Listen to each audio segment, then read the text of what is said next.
kuring teh kedatangan rombongan di mana itu teh? Di Raja Galuh. Raja Galuh. Maksudna naon? Sumpingna ka dieu teh rek nyambungan ka raja. Aing mah teu hajat. Karunya ka rajana Kela.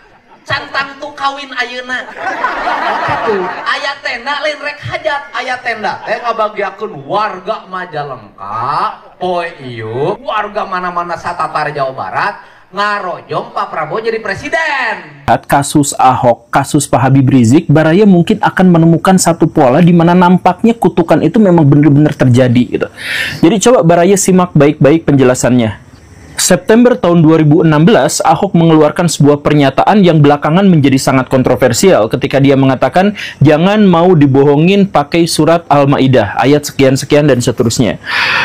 Ini akhirnya memicu sebuah polemik besar dan Ahok dikatakan sebagai orang yang menistakan ajaran agama Islam, menistakan ayat Al-Quran sebagai pembohong gitu.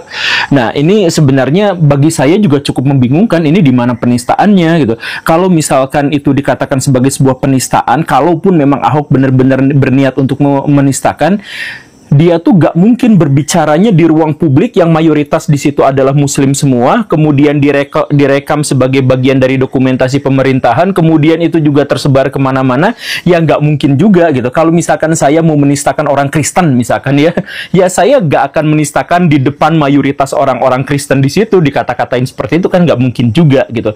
Itu pasti nggak ada niatan, dan kalimatnya sebenarnya secara spesifik juga mengatakan bahwa jangan mau dibohongin pakai surat Al-Maidah, yang sering saya bandingkan dengan kata jangan makan sendok itu berbeda dengan jangan makan pakai sendok gitu. Itu kan sebenarnya sangat berbeda.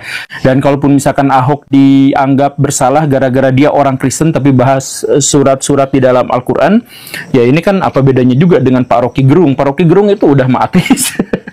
Udah mah ateis, kemudian dia sering juga mengutip ayat-ayat di dalam Al-Quran, tapi kok tidak dianggap sebagai sebuah penistaan dan sebagainya. Jadi saya pikir pada bagian ini Ahok memang tidak bersalah. Iya, urusan yang lain itu beda cerita, tapi pada bagian ini Ahok tidak bersalah. Tapi apapun itu, ketika saya pada waktu itu mencoba untuk mengatakan kepada publik melalui kanal YouTube ini bahwa Ahok itu tidak bersalah dalam hal ini, tetapi itu wave-nya, gelombangnya udah terlalu besar. Bahkan ketika saya ngomong seperti itu pun, kalau tidak diabaikan, ya dikomentari negatif gitu. Saya tuh dihujat gitu ketika saya dianggap membela Ahok, padahal bukan membela Ahok. Saya hanya mengatakan bahwa Ahok pada waktu itu tidak melakukan penistaan gitu. Cuman sentimen masyarakat itu sangat-sangat besar, bahkan berlangsung selama bertahun-tahun, dan itu cukup sampai menggerakkan massa untuk memilih Prabowo Subianto sampai hampir mengalahkan Pak Jokowi dalam pemilu. Jadi kan pemilu pada waktu itu tuh Pak Jokowi itu menjadi media darling gitu, menjadi kecintaan masyarakat pada waktu itu, tetapi itu bahkan hampir dikalahkan oleh Pak Prabowo dengan selisih 7% di pemilu. Saking apa? Saking besarnya sentimen masyarakat terhadap Ahok yang pada waktu itu disinyalir dekat dengan Jokowi dan disinyalir bermusuhan dengan Pak Prabowo gitu. Ceritanya kan seperti itu.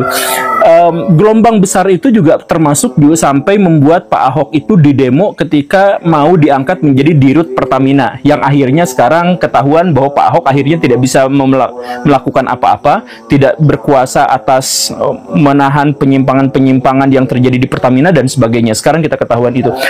Dan ya apapun itu, yang jelas adalah Ahok akhirnya di penjara, divonis. Nah, uniknya di sini 25 April, catat ya, 25 April 2017 Ahok divonis hukuman 2 tahun penjara atas pelecehan terhadap agama tertentu. Nah, di situ dia mengeluarkan sebuah pernyataan dalam pleidoinya yang kurang lebih mengatakannya adalah, nanti orang yang menzalimi saya, orang yang menyakiti saya sekarang itu, satu demi satu akan dipermalukan. Lihat saja, satu demi satu akan dipermalukan. Karena ini sebenarnya juga adalah mempermalukan Tuhan. Ya kurang lebih Ahok mengatakan seperti itu. Itu kutukan jelas. Dan luar biasanya apa? 1 bulan kemudian, 29 Mei tahun 2027, Habib Rizik jadi tersangka chat mesum.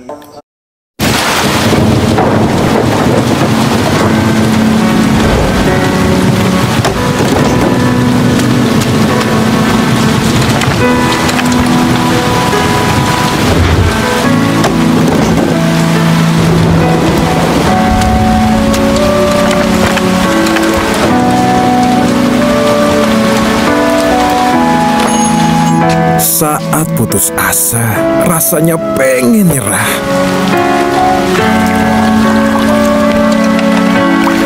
Padahal ada petunjuknya yang menguatkan kita. Kadang sederhana, tapi pas dengan yang kita butuhkan.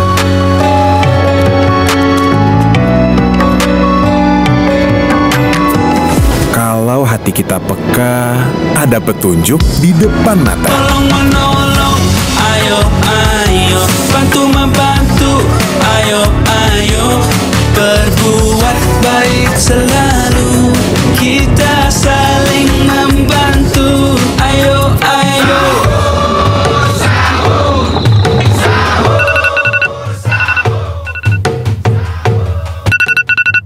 Untuk mengingatkan kita, apapun bisa dipakainya.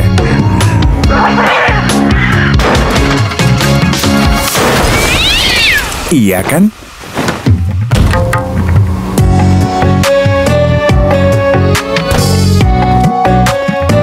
Guys, sepatu kualitas mantap banget. Go check out. Petunjuk Angka chat mesum. Saya punya komitmen di kanal ini untuk tidak membahas masalah pribadi seseorang, apalagi aibnya. Jadi ketika saya mengatakan Pak Habib Rizik kena jadi tersangka chat mesum, saya tidak membenarkan atau tidak menyangkal. Itu bukan urusan saya, itu bukan urusan publik. Tapi intinya adalah bahwa pada waktu itu 1 bulan 4 hari setelah Ahok mengeluarkan kutukan, Habib Rizik divonis jadi tersangka chat mesum. Nah, inilah yang menjadi titik mula Pak Habib Rizik itu kehilangan momentum. Jadi sebelum-sebelumnya dia bahkan bisa menggerakkan jutaan massa dan bahkan bisa hampir menggulingkan media darlingnya Jokowi itu. Tapi sejak saat itu dukungan terhadapnya mulai turun, sentimen buruk terhadapnya mulai naik, media-media mulai berperang yang awalnya diam. Kalau misalkan mau menjelekkan Pak Habib Rizik itu diam, nggak berani gitu ya. Bahkan dulu ada komedian yang menjelekkan Pak Habib Rizik itu sama TV-nya langsung di cut kontraknya gitu ya, karena wave-nya besar. Tapi sejak saat itu, sejak kasus chat mesum itu yang kita tidak tahu apa yang sebenarnya terjadi, itu sentimen masyarakat mulai berbalik dan perlawanan terhadap Pak Habib Rizik itu mulai menguat. Dan bukan hanya di antara para pendukungnya atau orang yang mengamatinya, Pak Habib Rizik sendiri ini langsung umroh dan nggak pulang-pulang lagi selama 3,5 tahun. Dari Indonesia kabur ke Saudi, kemudian nggak balik lagi gitu. Ini cukup unik kasus di sini karena gini Baraya, Pak Habib Rizik itu relatif tidak takut sama penjara gitu. Jadi berkali-kali beliau itu mendapatkan ancaman, mendapatkan teror, kemudian berhadapan dengan aparat kepolisian, berkali-kali masuk penjara juga dan lain sebagainya. Beliau tuh teguh. Tapi untuk kasus ini beliau tuh langsung nampaknya ya dalam bacaan saya, beliau itu ngedown dan akhirnya umroh ke Saudi dan nggak balik lagi 3,5 tahun lamanya. Nah, ya inilah yang pada akhirnya membuat orang-orang yang mencaci maki, orang yang anti terhadap Pak Habib Rizik itu semakin menguat. Karena yang mendukung Pak Habib Rizik itu nggak ada cantolannya ke siapa gitu, karena di Saudi Arabia gitu. Semuanya dipegang oleh tokoh-tokoh FPI yang memang tentu saja karismanya tidak sekuat Pak Habib Rizik. Tapi bagaimanapun Pak Habib Rizik akhirnya kembali tanggal 10 November 2020. Apa yang terjadi di situ? Langsung bikin kasus lagi. 2020 itu kan lagi COVID. Ada protokol kesehatan. Pak Habib Rizik pulang, kemudian diketahui mengumpulkan massa dalam kondisi beliau sendiri sedang kena COVID di tengah wabah gitu. Nah, maka di sini Pak Habib Rizik itu punya 2 gugatan. Digugat 2 kali. Nah, yang pertama itu adalah kebohongan publik. Bahwa Pak Habib Rizik itu mengakunya tidak COVID padahal COVID. Bahkan beliau sampai merekayasa urusan administrasi sebuah rumah sakit. Itu yang pertama. Kemudian yang kedua, Pak Habib Rizik jelas melanggar protokol kesehatan. Nah, ini terjadi lagi dramanya, ribut lagi, chaos lagi, berantem sana-sini, dan lain sebagainya. Itu 10 November, 7 Desember, ada kejadian yang bikin nahas lagi. Yaitu apa? Pak Habib Rizik dikejar-kejar sama polisi, yaitu gara-gara soal protokol kesehatan dan sebagainya itu. Dikejar-kejar, kemudian terlibat kebut-kebutan seperti di film Fast and Furious gitu. Terus ya terjadi itu sampai akhirnya 6 orang pengawalnya ditembak polisi. Kata polisi itu sudah bagian dari protokol karena si tersangka melawan dan seterusnya dan seterusnya. Tetapi ya dalam persidangan yang alot dan sebagainya akhirnya terbukti ya memang polisi melakukan tindakan yang berlebihan pada waktu itu. Dan yang cukup aneh dari situ adalah CCTV-nya pas di lokasi kejadian itu rusak karena kehujanan. Jadi Baraya, pada akhirnya kita nanti belakang-belakang akan ketahuan bahwa masalah CCTV itu adalah masalah yang lumrah kalau misalkan ada apa-apa yang berhubungan dengan polisi. Tragedi Kanjuruhan, berapa ratus orang yang meninggal. Itu disinyalir gara-gara polisi yang salah mengambil tindakan. CCTV-nya nggak kepake. Kemudian kasus Vina Cirebon, CCTV-nya nggak kepake. Kemudian kasus Pak Ferdi Sambo, CCTV-nya dimanipulasi dan kemudian hilang entah kemana dan seterusnya dan seterusnya. Jadi kalau misalkan atau kasus polisi yang ngebun itu juga ternyata CCTV-nya hilang.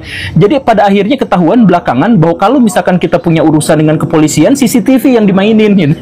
Nah, tapi pada waktu itu sentimen masyarakat terhadap kebencian masyarakat terhadap Pak Habib Rizik sudah menjadi sangat kuat, dan akhirnya walaupun polisi diduga melakukan tindakan yang berlebihan dan ada sedikit rekayasa di situ, publik tetap justru malah mendukung kepolisian pada waktu itu. Dan Pak Habib Rizik benar-benar kecewa, benar-benar marah karena ada anak buahnya, karena ada anggota dari FPI itu dimatikan, diteleportasikan ke akhirat dengan cara yang sangat menyakitkan gitu.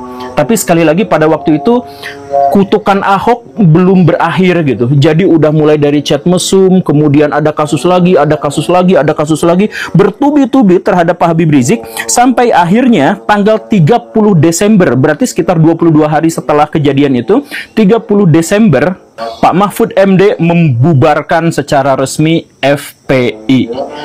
Jadi sudah tidak lagi memiliki kekuatan secara formal. Pak Habib Rizik pada waktu itu masih aja berretorika, bercerita bahwa tidak apa-apa dibubarkan FPI karena kita bisa bikin lagi dan seterusnya. Tapi ternyata rencana pemerintah itu memang sudah cukup terhitung dengan kalkulasi yang sangat matang. Karena ketika FPI itu berencana mau dibangunkan lagi, dan dibangunkan lagi ya memang bangun sendiri gitu ya, pakai nama apa segala rupa, tapi udah tidak memiliki kekuatan. Karena apa? Karena Pak Habib Riziknya sudah tidak lagi memiliki karisma yang besar seperti sebelumnya. Kemudian Pak Munarmannya ditangkap atas dasar dukungan terhadap terorisme, dan ada videonya terbukti gitu, dukungan terhadap terorisme. Kemudian Pak Babe Haikal entah bagaimana belakangan itu juga akhirnya berpihak pada pemerintah gitu, dan seterusnya dan seterusnya. Ada cerita, ada narasi bahwa Pak Babe Haikal itu sejak awal memang ditempatkan di FPI, di sekitaran FPI, di sekitaran Habib Rizik itu sebagai agen, sebagai mata-mata, tapi kita tidak ketahui gitu ya. Cuman itu mau omon-omon aja di sekitaran orang-orang FPI gitu.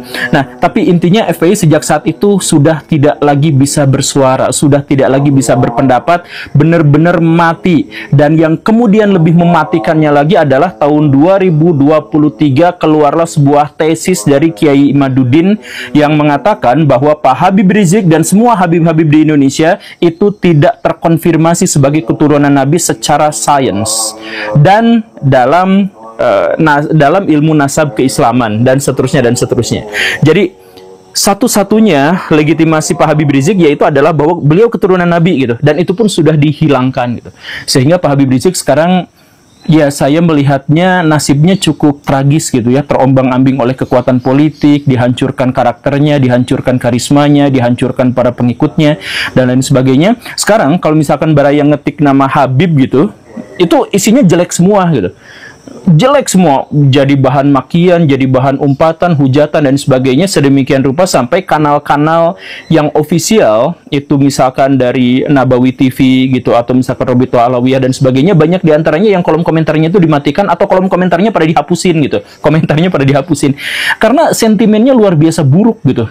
Nah, coba kita misalkan balik lagi dengan awal mula Habib Rizik yang mampu menggerakkan massa sampai jutaan, kemudian tiba-tiba menjadi public enemy seperti sekarang.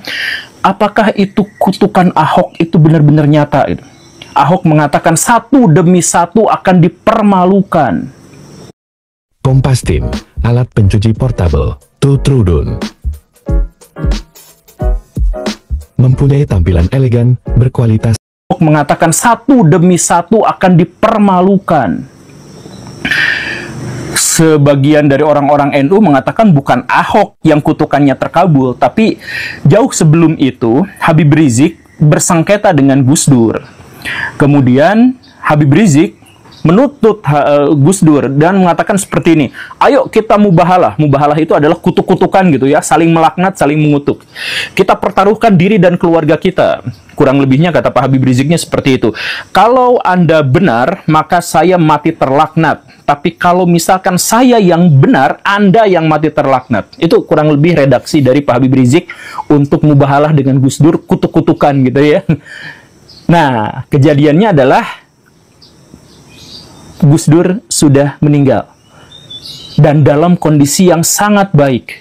Gus Dur waktu menjabat sebagai presiden itu dihujatnya mati-matian, Baraya, dijelekin dari segala arah. Itu benar, itu kejadiannya seperti itu. Dari rakyatnya ngehujat, dari MPR juga, dari Pak Amin Rais, dari pejabat, dari Ibu Megawati, semuanya juga mendorong dia